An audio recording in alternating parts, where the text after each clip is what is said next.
So, okay, let's do it a different way then. Shall we theorize the impact of the growth in Bitcoin? If it just continues to grow, what will the impact be? Rather than debate whether tax is theft and yada yada, theorize where it goes then. What is the actual impact? Well, at some point, crypto gets big enough that our governments who issue fiat currency are going to want a do-over. Mm-hmm. And that scares the crap out of me. Because the number one ploy will be to say, if we catch you transacting in this, we're going to make your life hell. And we're not going to catch all of you. Right? If you decide that you're going to print a dollar bill on your home printer, the odds that we're going to catch you are very, very low.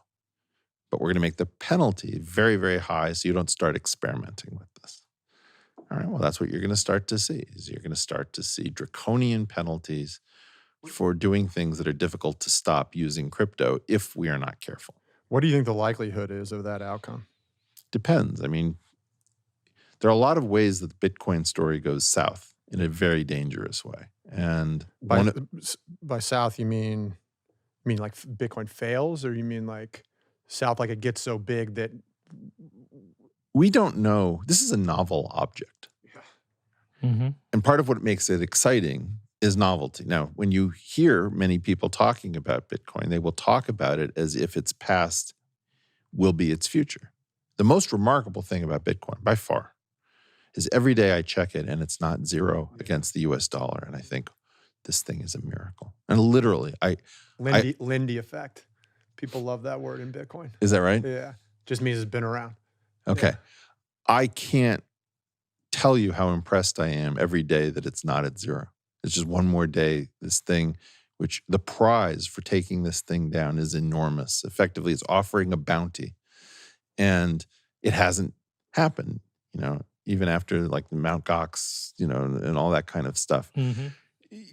It has been very durable. And that's one of the reasons why it has a very stable following of people who are fanatical, because everybody wants to take it down. I mean, you think George Soros wouldn't enjoy speculating against Bitcoin and making billions and showing up the community? He's actually been investing in the asset class. He's actually gone the other way. But well, I'm just sure. Yeah, I get it. Yeah. How much fun to have all the Bitcoiners in your back pocket because you skin them alive. Now, that world in which Bitcoin continues to exist has to reconcile with itself with the fact that Bitcoin hasn't been exposed to most things that can happen. Bitcoin has happened during a period of relative quiet in terms of the world's, let's say, military engagements.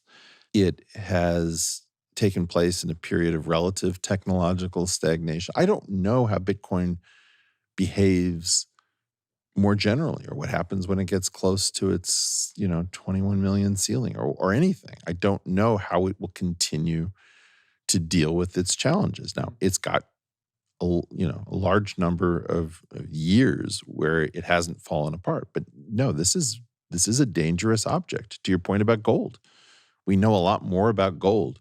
I mean, dangerous in what way though? What, dangerous as a threat to government? Well, let's think about gold, the US dollar, and Bitcoin in the same terms. Yeah. Okay.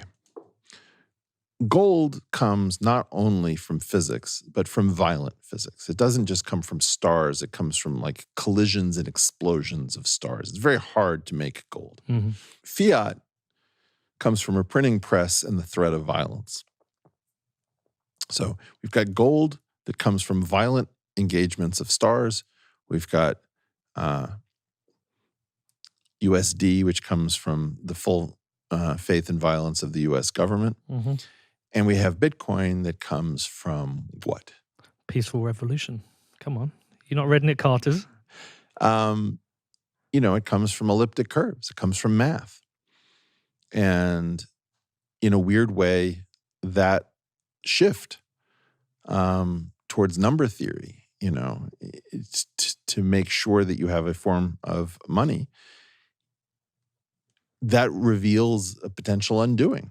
If there's a huge change in quantum computing or cryptography, or we come to understand that there's a back door, if we have some change, for example, in physics. Maybe we can make gold atoms out of helium and hydrogen. I don't know. Potentially you always have the problem of a central bank goes hyperinflationary and just runs the printing presses morning, noon, and night. All of these things have a problem because if you think about the traditional definition of money, we have store of value and medium of exchange and unit of account, all these things. It may be that there really isn't any good example of money.